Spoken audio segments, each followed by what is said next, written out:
Man, I'm excited today. I can't believe how excited I am today. I have a great friend who I call Big Brother out here in Arizona. His name's Mark. I'm gonna let him introduce himself. But the one thing I just want to add to this is he's a regenerative farmer out here, and I haven't seen all the farmers and all of them out here, but this guy right here, I would say, is number one in Arizona, hands down. There's no doubt about it in my mind. He is. What he's growing, what he's doing is amazing, and just to grab a belt loop and learn from him on a lot of things is an honor for a guy like me. So with that, I'm going to introduce you to Mark. This is Mark right here. Thank you for the gracious welcome. And I'm definitely not number one in the valley, but my approach is quite different than most. Who are you? Mark Rhine, Rhino Farms, and then my private membership club is called Rhino. I went with the company. The Rhino Farms side is my commercial side, which is we have a Safeway Albertsons account, which I've been blessed with for the last 10 years, and then all of our restaurants. So if you're buying food from me for resale, you go through the commercial side. But if you're buying food from me as an end user, we go through the private club. And I decided to split it up, doing a brand change after 15 years of business has been quite a struggle for me, and there's a lot of confused people. So I'm running under both flags right now, trying to build the membership. It's surprising we have that inner core of people that have jumped right on board, and that gets you inside. It's a private website. It's even got a private Instagram page, and that's where I'm hoping to really make my impact on the community is local. It's hyper local. So by going with the private membership club, it also gives me the ability to sell my meat that we grow on the farm, which I was not able to do in the past because I don't have a USDA certified clean slaughterhouse. I don't do. We're food safe. I have food safety certifications, but the state and county laws are pretty dang restrictive on what you can and can't do. And so this was my workaround, at least until they change the laws, which they possibly can, and then we'll have to move again. But being a small farmer, we have that ability to, juke when we need to juke. And when COVID hit, it crushed us. For being a little guy, we had 31 restaurants, and we lost all of our business in one day. Yeah, it's hard. So it was, it was a real eye opener. I went to my staff, and it's, I've only got so much money in the savings account to keep you guys employed. So will you work for free if I can't make it happen? And I understand they have families, they have mortgages, they got power bills just like everybody else, and they all said yes. And again, I was blessed by a really strong team. And then, I got the PPP loan, which saved me for another 45 days. And then I turned into this farm box program, which has really boomed. It's really been a big blow up for us. And the farm box program basically is a box of, 10 to 12 items that we're currently growing. And it's our choice. And we did these boxes and we sold them for like $40 a box. And it started with, we used some of the local restaurants that during the COVID time that had gone to curb service. And they were trying everything they could just because of the struggle was real for restaurant. And the struggle is still very, very real for them. It's a horrible industry to be in right now, especially with the minimum wage change and all of that stuff. And as a local provider, our food's more expensive. It's just the way it is because we do everything by hand. So labor is our number one cost. But these boxes were just going and going and going. And then I made a deal with the food bank people and also a church which is really close to the studio here in Mesa. And we started doing this box program with them, and we were basically giving 100 boxes a week to the church. And Patrick, you should have seen, it was the most heartwarming thing to drive up there on our reefer trucks, and we roll open the back, and there's people lined up around the church like a big rock concert, and their families, and they're God's work right there. They're desolate. I mean, they're barefoot kids, and the whole thing. I mean, these are families. These aren't druggies or, and so we're actually handing our food direct to the family. Nutrient dense food. Yeah. Let's talk about it. He's handing medicine the way he cultivates. Yeah, it was harvested the day before, and it was great. And that program ended, and so I and it took me a lot of years even to get to the table to talk to food banks and the USDA and this kind of money that's out there. And now we're on another program, but I'm forced to run my product through the actual food banks. And the same forced. I mean, it's the wording is like. First, we're talking about a farm box and we're talking about Instagram and contact. Where are you at and how do people get a hold of you? I am out in Santan Valley. This farm, this would be the third one that I've built in the last 15 years. When I moved out there, I thought I was moving out to the Tules, but I'm no longer in the Tules. I got 10,000 rooftops growing in around me. It's a little 3-acre farm. My concept of farming is different than most people. Every square inch of our property is, for me, our mantra is we feed the soil, not the plants. So I compost the living daylights out of the whole place from head to toe is covered in about 4 inches of compost. We make our own compost. Ferments. He does all kinds of stuff. There's 400 trees on the property. We grow 160 different crops. Moringa, like medicinal plants. My experience when I walk into that thing, I just want to take my shoes off. And when people understand, when you know, right? You take your shoes off. And mind you, I'm in the middle of Arizona desert. I'm not taking my shoes off, right? I'm not. When I walk into him, all of a sudden there's big banana trees. There's my new favorite edible flower is what is it? Hibiscus. The hibiscus, but no, the big weed-looking things. Hollyhocks, yeah. Right? It's just like a hollyhock, beautiful jungle of just majestic flowers and tropical zones. And like when he says he composts the whole thing. You walk on his property, the entire walkways and out everywhere is like a sponge. So it's not desert, hard, loomy, sandy, dense, compacted. It is soft. It's like the reason I take off my shoes is the same thing. I go up to Mendocino in the redwood forest. And I take my shoes off. I do it all over the world actually, but these are spots, and it reminds me of that because when I step, my foot is touching the energy of Mother Earth and the planet.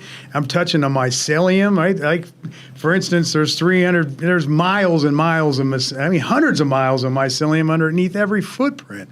Like, so when I look and I scratch, his soil, I look under it, it's living soil everywhere out there. So, and I haven't seen that yet. Like, I haven't seen anything in the desert like that reminds me of standing underneath a redwood tree in Mendocino County, California. And grounding is extremely healthy for you too. Yep, it is. So, that was another one of my concepts that is just so not practiced, and is trying to understand to live in a symbiotic relationship. So, and everybody views desert soil as horrible soil, and that's not true at all. I agree with that. It's not true. Not true at all. Yeah. It's mineral dense. It just needs organics, and it just needs a lot of common sense. But I'm not a strip farmer where I don't have big, giant fields. I've got little pastures all around, surrounded by trees. I believe that tree roots are pulling mineral up from the bottom. Then we compost the top. Topsoil is so important. He hand cuts and drops his weeds. Yeah. Right there. Like right on the rows of his strawberries and wherever he's growing. Yeah. It's a real farm. Yeah. That's part of the game that we play. Yeah. And I'm a firm believer of the farmer's shadow. So, it's just things that we do that are practices that are really uncommon. And, I have a lot of people, engineer type thinking folks that, they want to know why we don't, how many carrots did you grow? And I go, I can grow different carrots here and grow carrots there. And you don't know how many carrots you grow? I said, no, I have no clue. I knew how much, I know when we grow them, when we put them in. Every garden grows differently. I till. I am a firm believer of tillage. when you need it. When you need it. Yeah, I mean, I've got certain patches, and I'm only a little 3-acre guy, but I've got some real hard caliche patches that I've got grass problems. I've got gophers. We are herbicide, pesticide, and fungicide free. So, the battle against the insects is real. Yeah.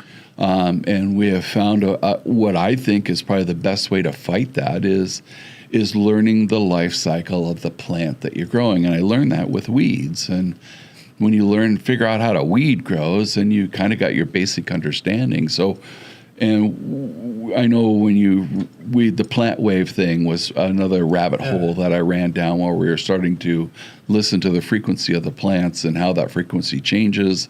And as you know, being in the growing world, the stages of plant life, germination, veg, fruit, and then basically dying, and that in all of those processes of life, the bugs come. The frequency of the plant changes. Yeah. It's awesome. Yeah, it's nature's garbage men are coming to do their work, and so you can't fight them. In fact, you want to invite them in. Yeah. And that biodiversity is so necessary. Yes. For a living soil, and you're going to have bugs. Bugs are good. Bugs are good, whether they're destructive or not, or ants or gophers. Everybody goes, why? How do you do like our fruit trees? Why aren't you netting your peach trees? I tried that, and it didn't work for me. We just killed a bunch of birds in the netting. Yeah, and I don't want to pick a bunch of dead birds out of the peach tree. I just don't want to do it. So we share. They get the tops, we get the bottoms. And fig trees. I'm a big fig grower. We've got 200 fig trees. Actually, let's talk about your fig trees. What type of figs are you growing? Where did you get them? And how did they get there? Yeah, Pete's honey fig is my favorite. It's a family deal. My grandfather out of Portland, Oregon, is Sicilian. He came over in the early 1900s as an 8-year-old kid. He didn't even come with his parents. He came with an aunt and uncle.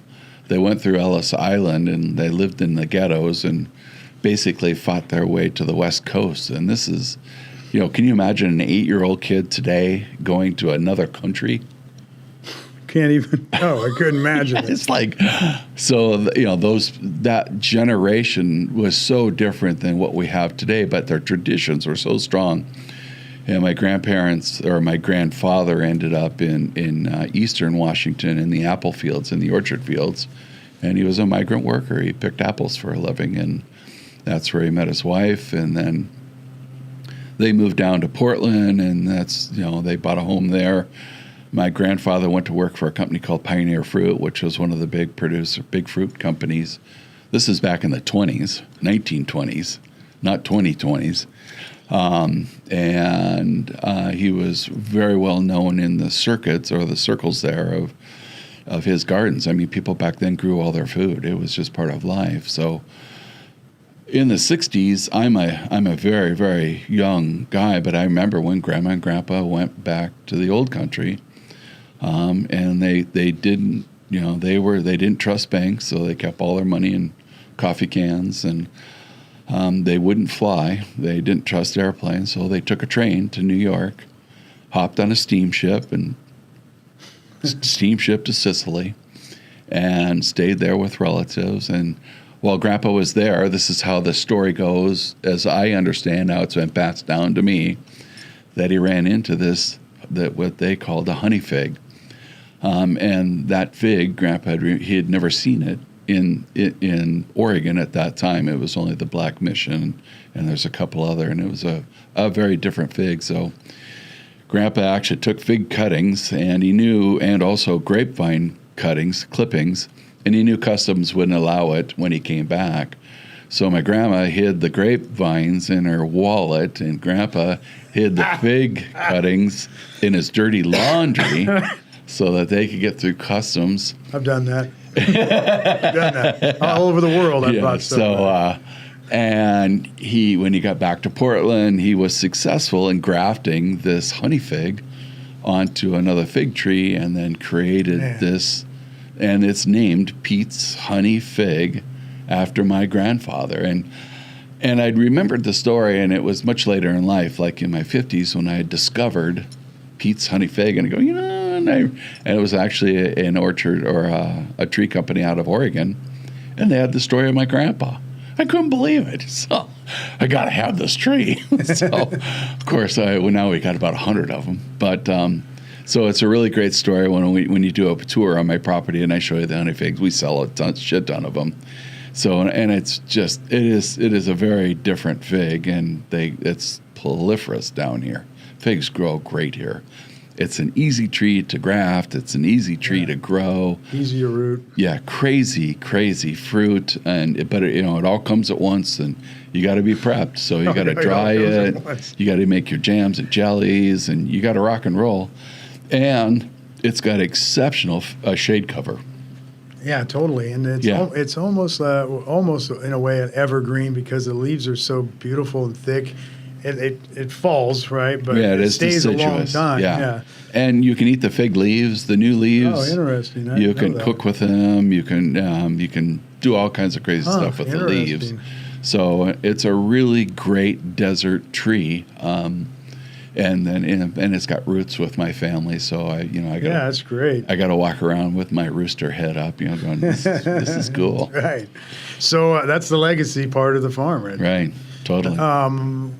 We talked about harvesting your own meat. What kind of meat? And I think you have mushrooms we want to talk about too. Yeah, I'm trying to get a snapshot of really what 3 acres is super impactful and just a pleasure to visit. Yeah, the mushrooms I was the first commercial aquaponic grower in 2009. I had actually stumbled into aquaponics back then through the University of Arizona. They actually had a setup down there, and we went down there and checked it out, and it was a really cool concept. The whole idea of raising fish in the desert, and then a recirculating water system, and then you're using the vegetables grown in that water to filter the water, so you can get 2 harvests out of every gallon of water over and over and over again.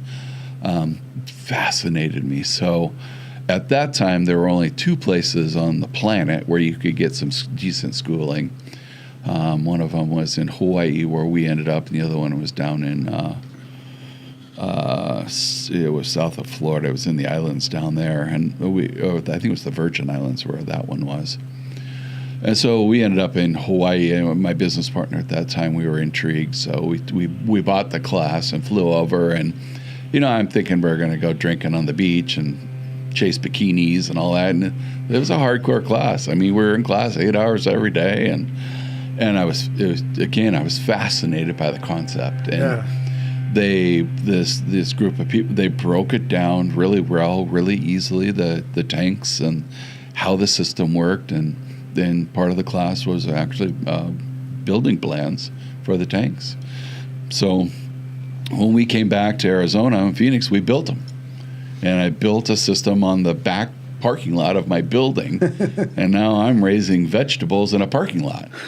It was phenomenal. It was so fun. It was so cool. And, of course, we made a million mistakes, and I spent way, way, way too much money learning. And for me, it was always the best way to learn was to do.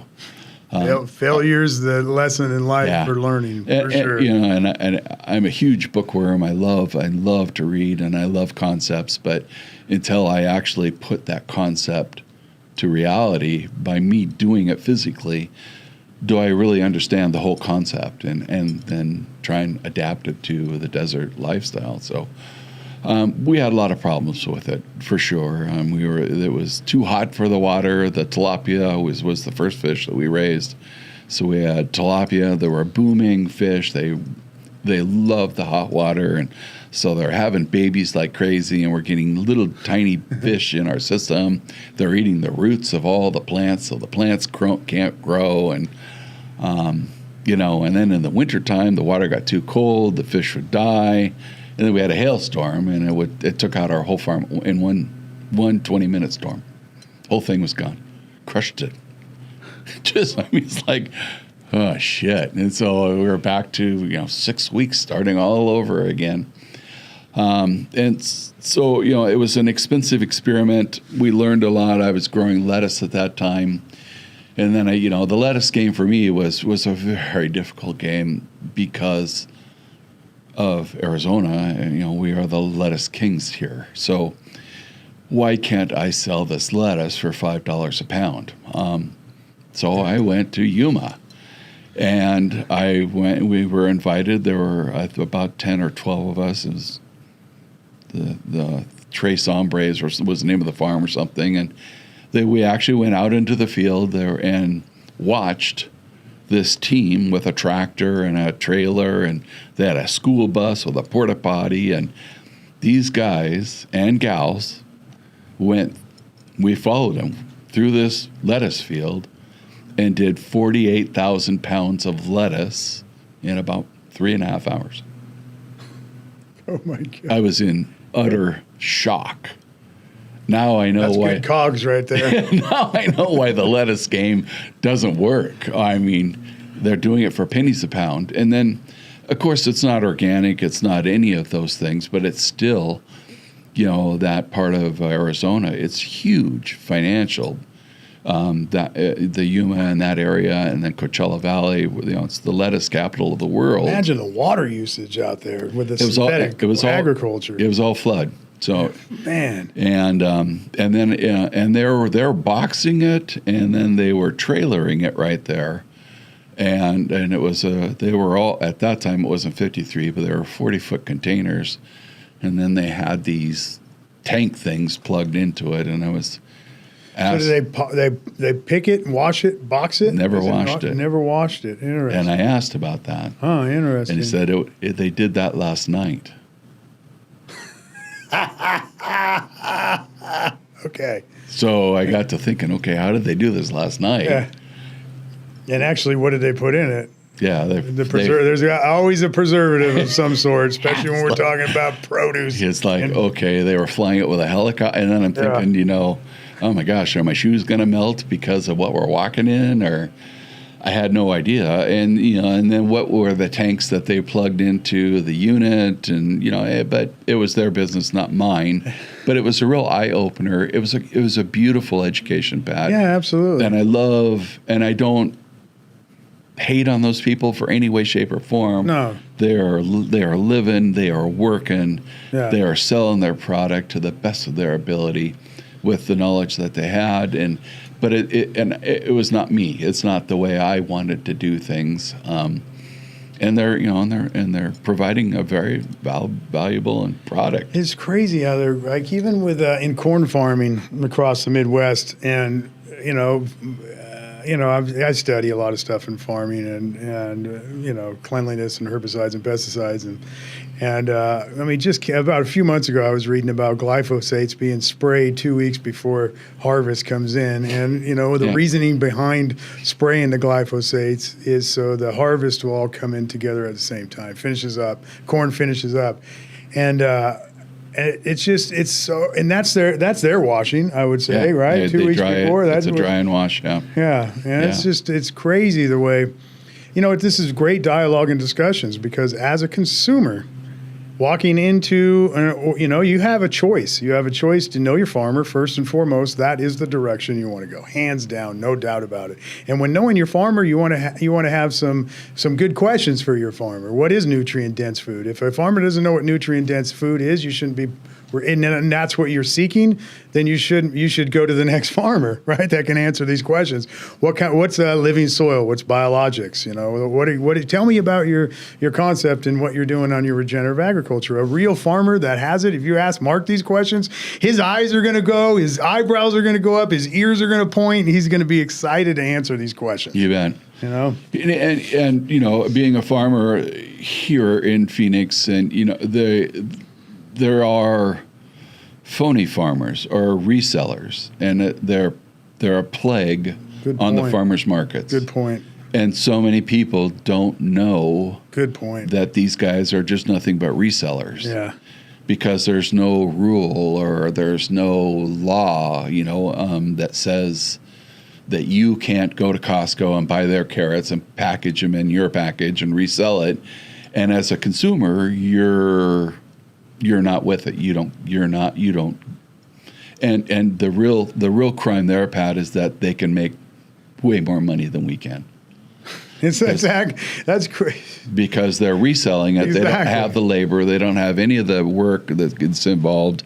They don't have the refrigeration costs. They don't have anything other than that small piece of profit, and it's just pure BS. And the farmers all know who they are, and because they see the food that comes out, like watermelons in May, that's not grown in Arizona. And I had that discussion with a whole bunch of people, and Sprouts has organic watermelon. How come you don't? And all right, let's talk about watermelons. It takes 88 days to grow a watermelon. Tell me, let's back that up from today. Where are we? We're in December, and take 12. You need 14 hours of daylight. Where are you that you have that in December? Well, you're on the other side of the equator. And then how do they get it here and still sell the dang thing for $3.95? And you got a farmer with a farm name at a farmer's market selling his farm products that aren't even his farm products. Right.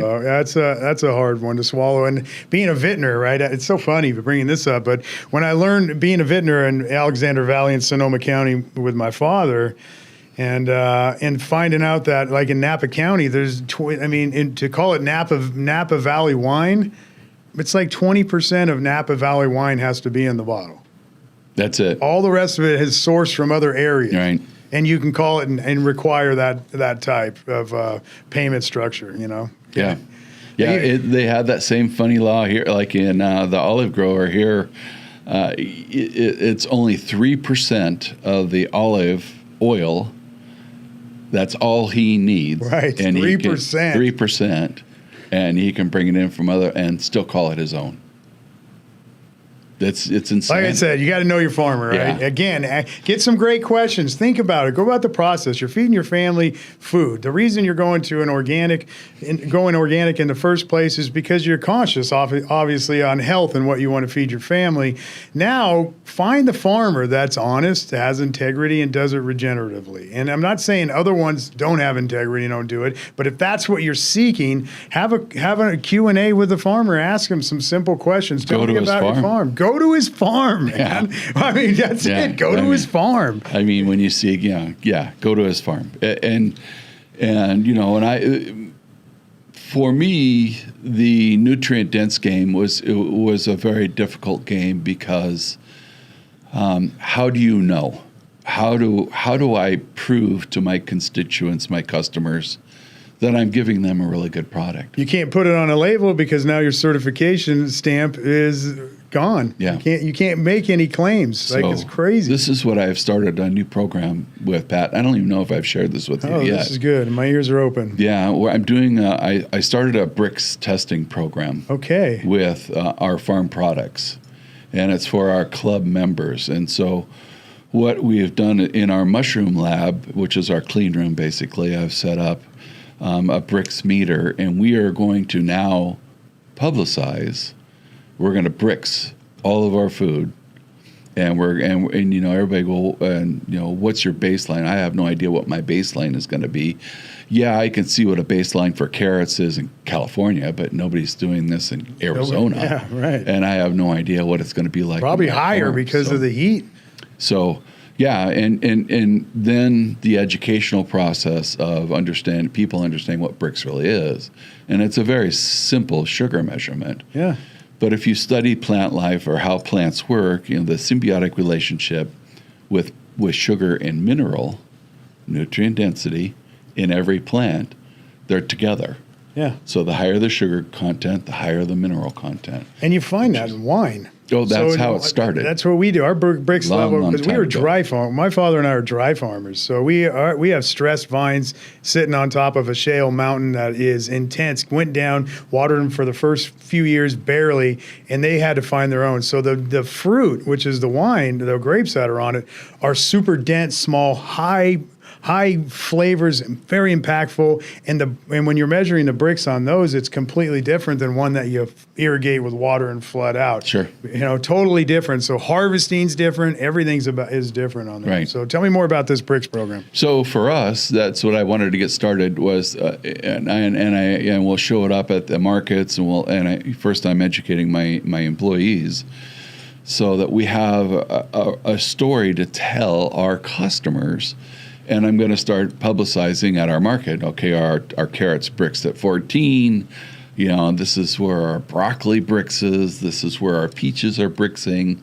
And I know it's going to create a lot of dialogue and questions, which we want, because we want people to know this is what's being grown on our farm. This is why we're trying to be different.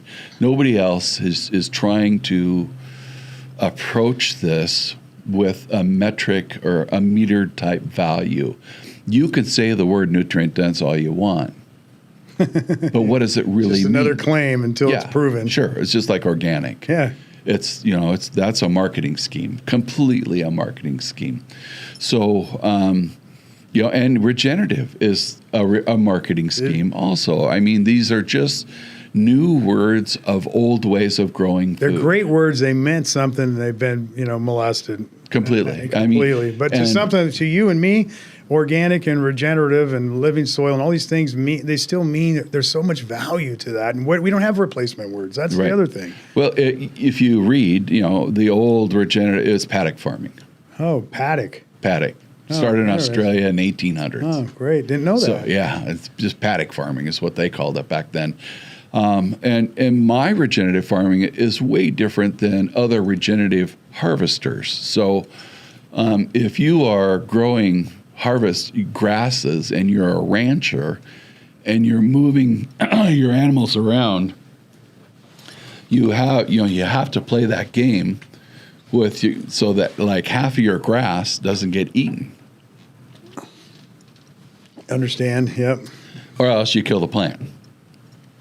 So for me, I'm a vegetable farmer using these animals. So after our plants or my gardens have fruited, we've collected our seed. It's all part of our process. Then we throw up the electric fence, and then we throw sheep in there, and they eat our field all the way down to the ground. And it saves labor, intense labor. And they fertilize the soil for us too at the same time. Yeah. I mean, when I first started, it was chickens and ducks, and they took way too. Because I grow sequentially. I have to have food every week of the year. Mm-hmm. I don't shut down in the summertime because of the Albertsons contract. We got to be there anyway. So now that we're getting into the summer season, we just get up and go to work early, and by 11 o'clock, we're babbling idiots, and everybody goes home and takes a nap. So. But we made it work, and we're understanding we're getting into the hot season. So what we can and can't grow, we just change the crops up. But for me, regenerative is different than like a rancher per se, that wants to try and pasture feed his animals. Yeah. So he's going to push around his cows. He's going to push around his sheep, whatever he is growing. And so that's where that paddock farming came into concept, and in Australia, in the very arid parts of the country, and they're huge sheep farmers there. Yeah, I mean that's where I remember it started. They would push them all around, and what a lot of people don't understand is farmable land that is used for crops, raising vegetables and crops. There's only so much good farming land, and the United States is blessed with the whole, center part of the country. But where the ranchers are up in the mountains, you can't really grow anything up there. Yeah. So that's a perfect place to run your cows and your sheep, but you've got to understand the local grasses. And back in the olden days, in the 1800s, when the cattle farmers, they hated sheepers. Why did they hate sheepers? Because the sheepers ate the grass to the ground. Grass, all the way to the ground. Yeah, they left nothing. Yeah. Because they left them on the land too long. Yeah. They didn't keep moving them. Right. The buffalo herds, why did they always move? Why were they always in movement? Yep. They went from garden to garden to garden to new grass to new grass to new grass. And kneading along the way. Yeah, and it's a perfect ecosystem for that whole area. Yeah. So when farmers that are trying the regenerative approach, if they want to change over, they've got, the expense of fencing, they've got to move their water around, and then they're going to have different valleys, nooks and crannies that are going to grow better than others. Right. So, and that's where the farmer shadow comes back into the game. This whole idea that robots are going to grow our food is just ludicrous to me. Because, the robot's going to give you the data, but what are you going to do about it? I mean, just read the data. It's like how many carrots did you grow on an acre? Right? Who gives a fuck? Yeah, I just grow some real carrots, all right? Yeah, it's just, I guess when. So how do you know how many you sold last year? Well, we're going to try. And for me, being a small farmer, I have to move my food around, so I'm always rotating, and that's just to trick the bugs. Yeah. Especially when we're doing skunk or a squash and melon for squash bugs, because they are prolific here. Yeah. And there's not too many critters that will eat a squash bug. Chickens won't even touch them. Guineas will, but guineas will eat all your other stuff too. And there's a whole problem that goes along with keeping that critter running around your farm too. Speaking about chickens and turkeys, I mean, Mark does a bunch of events at his farm. I mean, just great, like great community events, wine or weddings, all different stuff that he does. And he has all his chicken and bens all up right next to the area. It's like it's a 3-acre farm, so everything's together.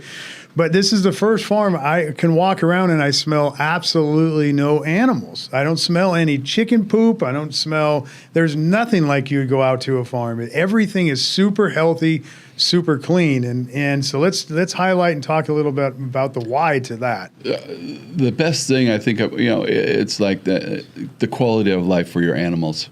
Stocking density. It's all about stocking density. And I learned this in the aquaponic game, and man we're greed. We are ego and greed is what drives, more. And if I can make money at this, I'm going to do more. And in the fish world, you grow too many fish and they'll just kill themselves because everything's gone. Right. Too much ammonia in the water, too much CO2, and they all die. Yeah.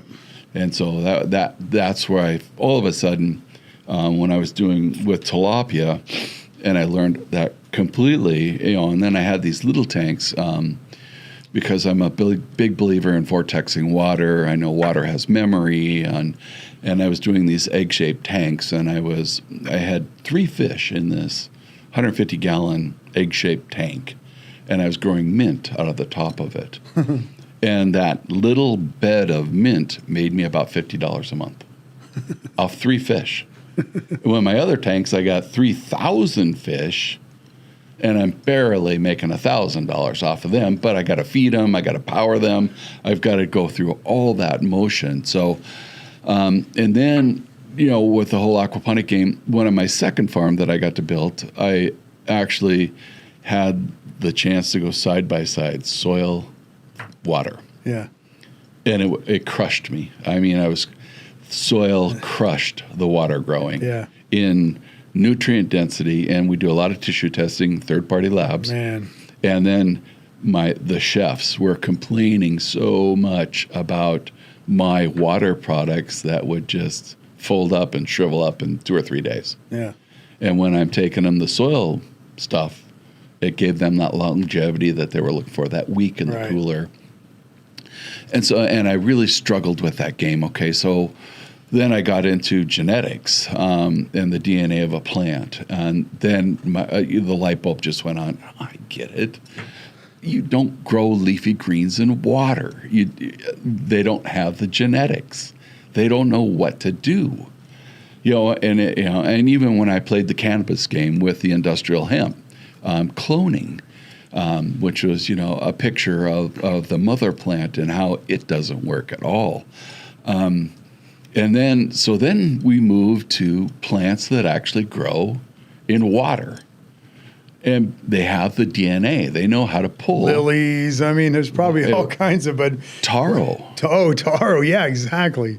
Probably one of the healthiest plants we could have grown. Taro root. Oh, taro root. Man. Yeah. Man. So and then there's a water potato called a wapato, and so all of these have that DNA back in their genes, and they know how to take Interesting. how to get the nutrient out of water. Never even put that together. Lettuce that is get really it. interesting. Basil doesn't get it. So I'm completely convinced that, indoor growing, hydroponics, none of this is the secret to feeding America. Yeah. It's the small little farmer that is and it's not a monocropper. Yeah. It's got to be bio. It's got to be diverse. Yeah. And then re-educating. The biggest problem I think I have, and of my closest friends here that live in the Gilbert and the East Valley, best of best friends, they don't shop at my farm. And I always wondered why they don't do that. And I have a convenience problem because I'm only available to sell them food on Saturday mornings. Right. Where most people want to, they got other things they got to get going. So, those are the challenges that I struggle with. That is, I can't be a grocery store, and I don't want to be a grocery store, but I do want to put out nutrient-dense food to my community. And how do I do that? And that's where the whole mindset of the private membership club. Yeah, love it. The people that are, and it's only $50 a year, but the people that are going to join that club are like-minded thinking with me. And so they're gonna go with the role, and they're gonna understand my struggles. They're gonna accept my kale that has holes in it. Yeah. They're gonna look at weird zucchinis.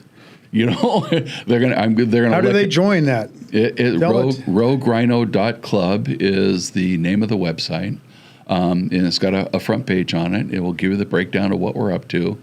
And then once you join the membership, you get to go behind the paywall. We have a grocery store on there, and I've got all my videos on there. We do lots of workshops and community learning. We just got done with a salsa class last Saturday. Yeah, that's we so do much. essential oils. We do canning classes, and we'll do chicken harvesting. It's my dream, Patrick, to get a small group of people food sovereign. I know I can't conquer the world. And I don't even want to try and conquer Phoenix. But now I know I can feed my community. Yeah. I can feed, for 3 acres, I can feed 100 people. Yeah. Granted, you might not be eating what you want to eat. Yeah. But I can keep you healthy. And I do that with me and 4 other employees. That's right. Great employees. We should have little farms like my setup, polka dotted all over the valley. Agreed.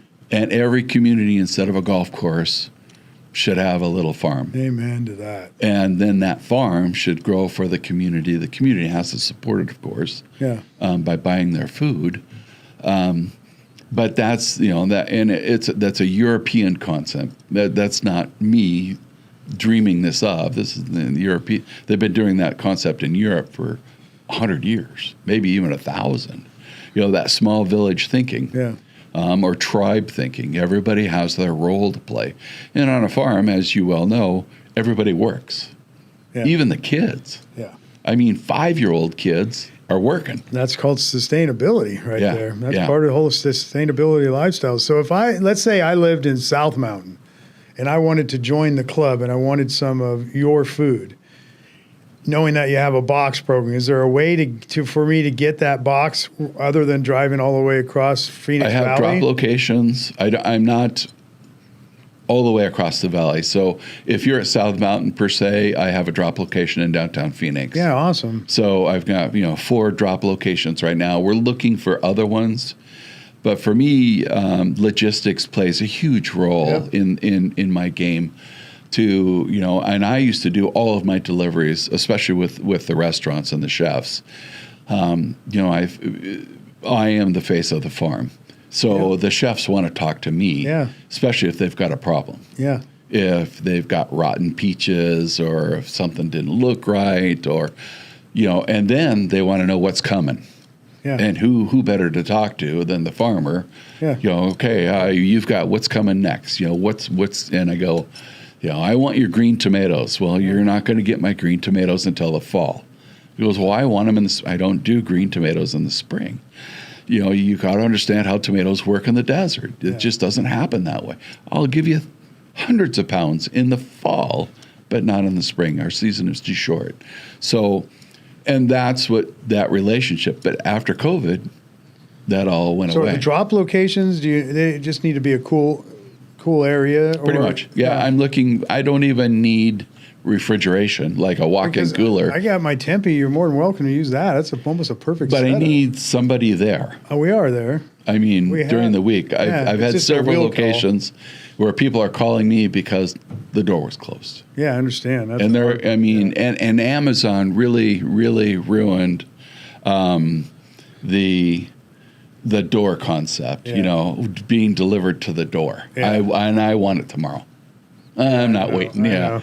So with that in mind, as a small guy, we all have our struggles. So that I think is we can go on for hours, and I can share with you as much as I can come up with. But yeah, I got a couple things other than that to talk about. And we'll talk about the will call, because I will call my soil out of there and products all the time. And all the between 9 and 4, anybody can go in there and grab, and the will calls all set up with your name. But other than that, a couple things. I mean, you said, having a hole in the leaf, and a worm might, bugs eat, right? And for me, I do a lot of consulting around the world, both in cannabis and food. And I got to tell you, some of these facilities and places I go into, when I see absolutely zero bug holes in a leaf, or I see zero signs of bug pressure life, I immediately feel like I shouldn't be standing in that area. Yeah, and I need to go outside if it's in a huge greenhouse or facility and get some fresh air, right? Or even when I'm out in big ag property and you see absolutely nothing, man. I mean, there's your sign. I mean, honestly, there's your sign. A sterile environment. For us, in our indoor growing programs, I mean, we grow microgreens indoors. For Albertsons, we have all of Arizona and Nevada. That was the next thing. I want to talk about the microgreens. Yeah, so we distribute to them, and that contract has been a complete blessing. And it's all done in a 50 by 50 room, and it's That's how I met you, using big root soil in your microgreens. Microgreens, absolutely. And then our mushroom box, again, that was way back from the aquaponic days when I was down at the college in Tucson. I met the professor down there, and he asked if there was any chance that I could sell mushrooms up in the valley. And he's the head mycologist, and I go, shit, who couldn't sell mushrooms in the valley? And so then he had his people build bags for us, and I built a storage container and built the environment. And so then we started working into, now I've been probably one of the bigger blue-collar mushroom growers in the valley now for the last 12, 14 years. I love going and grabbing your mushrooms at the farm. I mean, everything at the farm. And that mushroom, the waste product from the mushroom bags goes into our compost. And I can't tell you, I mean, ultimately, my goal, 0 inputs for our little farm. I don't want anything from the outside. I want everything to be recycled inside. Sustainability. Yeah, complete. I don't want to buy fertilizer from anybody, and I want and still be able to grow that nutrient-dense product. And I made a solemn promise to myself that this property will be much better when I leave it than it was when I got there. And I mean, that's already whoever 10X. inherits it after me with the 500 plus trees now that are on the property, I pray that they take care of it, they water it, and they'll be able to harvest if I could find a property like that nourishment for years and years to come. Man, that's an exciting piece of property. So we're looking for another property, probably next year, hopefully. But that's my last property, and that's exactly what I'm looking. I don't care about the buildings. I care about the land. I care about a guy like us that went out there and he's thinking the same thing. He wants to leave it to somebody like us. I want to pick up that journey and that dream that somebody put on a piece of property and continue that. Sure. Yeah. Yeah. I'd love to jump more into. I see the struggle of every time I come see you, you're in you're behind a desk and there's just loads of paperwork. Let's talk about the struggle being a farmer, an organic farmer, trying to work under some of these certifications that you have to deal with. Absolutely. Back in the day when I started the farm, I had sold my low voltage business, so I was very well funded. So it was easy for me to have a office manager take on that role for me, for the billing, and then all the paperwork that goes involved with filing and organics, food safety, and just keeping, and bills, keeping all that accounting piece in check. And the farm didn't make money. I lost money on the farm for the first 10 years, easy. We've just recently made the turn to where we're staying afloat, and we're going to keep going, and I'm going to keep building it. But I had to take on that role. And it was such an eye-opener for me, Pat, that I was missing. And I love the garden work. I love I love getting all of that. But I really didn't grasp the financial situation of my business. All I knew was I had a shrinking checking account. And because it was such a draw, and I didn't realize what was. So by me taking on that office manager role, it was like, an epiphany. And so, oh shit, I'm going to cut this out. We don't need this many folks. And, this is what's really getting me. So it was a huge learning process. And then to take on the organic certification by myself, and then the food safety people by myself, and the ridiculousness of the state, and then, all the graphs and all the paperwork, and then keeping employees, taxes, payroll, all of that is part of the system. And it's been extremely healthy for me to take on that role, although I hate it. Yeah. It's not where I want to be. Yeah. But until I can afford to bring in somebody that I can trust. Yeah. Partners, as you well know, I had a loving partnership, and I lost that partnership, friendship over money. Yeah. And that business divorce, left both of us crushed. Yeah. And it cost $100,000. Yeah. To separate, and it's just foolishness. Yeah. That was ego and greed. Yeah. And so, I'm not interested in bringing on new partners. I want to do it myself. Yeah. Even talking to investors, I don't want somebody that is very well funded to come into my place and say, "Oh, I'll give you $150,000, but I want 15% of your business." And I go, "Why would I give up 15% of my business that I've worked 15 years doing for your $150,000? Why would I do that?" I'm in the same boat, man. You don't know what I know. Yeah. Granted, yes, I need your money to heal the wounds, and it's mostly debt. Managing debt is the name of the game. So yes, to me, the investor carrot, I lost that inertia, and now it's just figuring out how to make it with what I have and the income that's what gets me out of bed every day. Yeah. I know I've got to make $2,000 today. Yeah. I just know I have to do it. Yep. And I'm here talking with you. Well, if we keep talking about how they can find you and we keep putting that in there, it's going to help out. So yeah. I know you're at the farmers markets on Saturday, and right. Your farm is open for farm boxes and people to come see it over there on Saturday. Yep. So how do people get a hold of you on Saturday? Where do they go? Gilbert Market? Yeah, Gilbert Market is Gilbert Farmers Market. Right. It's the one where I hunkered down, and I've been there over 10 years now. So when I was with one of the first farmers there, and back then it was a producers only, and there was a time I was in 4 markets every Saturday, and selling our wares, and I was scattered all over the whole frickin' city, and it was just so expensive to send out 4 trucks and 4 teams, and then the one thing so many people don't get about farmers markets, and I'll never forget.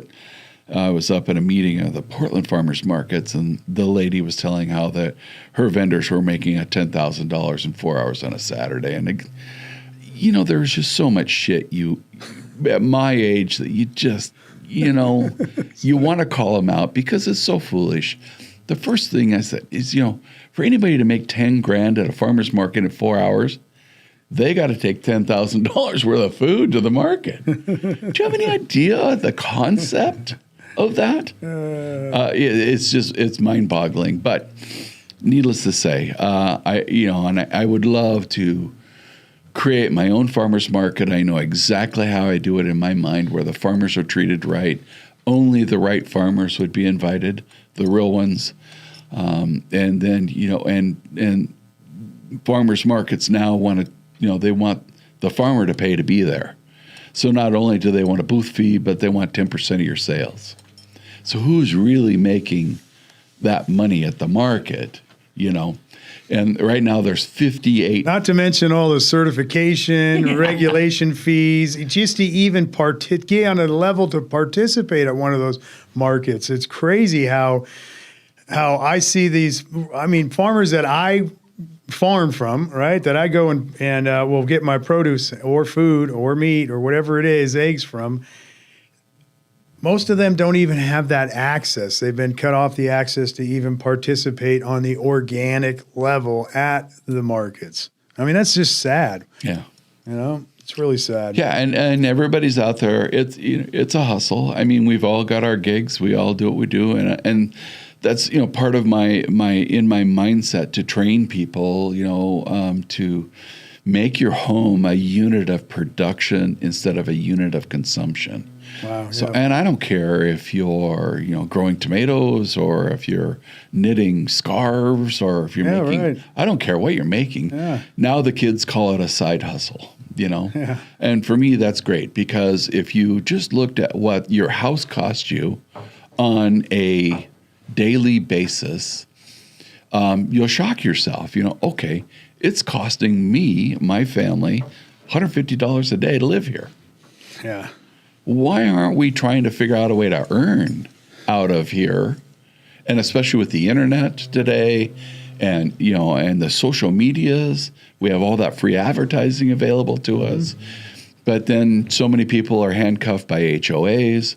So a lot of the stuff that I'm doing, our training, is all with HOA thinking in mind. No, you're not going to have 50 chickens in your backyard. No, you're not going to get a rooster, but you need one. Yes, ducks make a lot of noise and they're very messy, but everybody should have 2 or 3 chickens in their backyard. And there's just no way not to.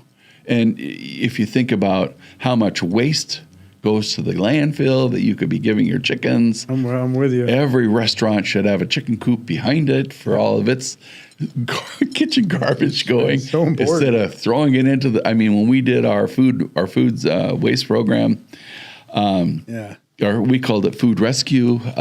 We were doing tons and tons. We need to wrap up, don't we? No, I think we got to wrap up. But I'm trying to think of a few last questions, because I really. Sure. So there's 2 things I want to ask you. One is I want to talk about real quick on the ferments and the sugar cane. That's super cool out there, the stuff you're doing on some of that. But the other thing is, if somebody visits your farms or knows your farm, and let's say I want to do a live podcast on stage at your farm, or somebody wants to rent the facility or come in and do a wedding or do a house and educational event. Is that possible, and how so, and how can they reach you to do that? It is possible, but I'm really hesitant. It's just a couple of years now. I'm a rookie in the whole event thing, and it was a caterer that came to me, and it was a screaming success. And I couldn't realize that I could be paid $2,000 to let somebody use my farm. Yeah. And so that moved on. We've done a wedding. We've done some other events. We did one event where there was alcohol involved, and they tore the living shit out of the place. Right. And I just can't do that. Yeah. Our property to us is a sanctuary. Yeah. And I even get upset with parents letting their kids run free through the gardens. Yeah. And I want to, I work for Tempe School District. I want to plant those seeds in the kids, but they've got to be schooled on manners, and that's missing in today's world. Yeah. So I would love to help anybody that wants to use the property, but I'm going to have some harsh restrictions on what I will allow and what I won't allow. What was it, 2 weeks ago, I caught kids in the chicken coop on a Saturday morning, and then they're in our gardens pulling carrots. I can't have that. I can't. And for me, if I could fence the place off, and then it turns into a zoo, where, look at the vegetables, brr, I can't, getting people dirty. It has to be a one-on-one or a very small group type setup. So, at this last event that we had that you guys were invited to, it was way too big. It was 160 people. It was big. I mean, the place was just. But I was in awe listening to what's her name? I forgot her name. Annie, yeah. She was part of the community, and those are the people that like you and her, and that I love to attract, and the yoga girls doing their yoga stuff there. That's non-impactful, and they respect the sanctuary. Yeah.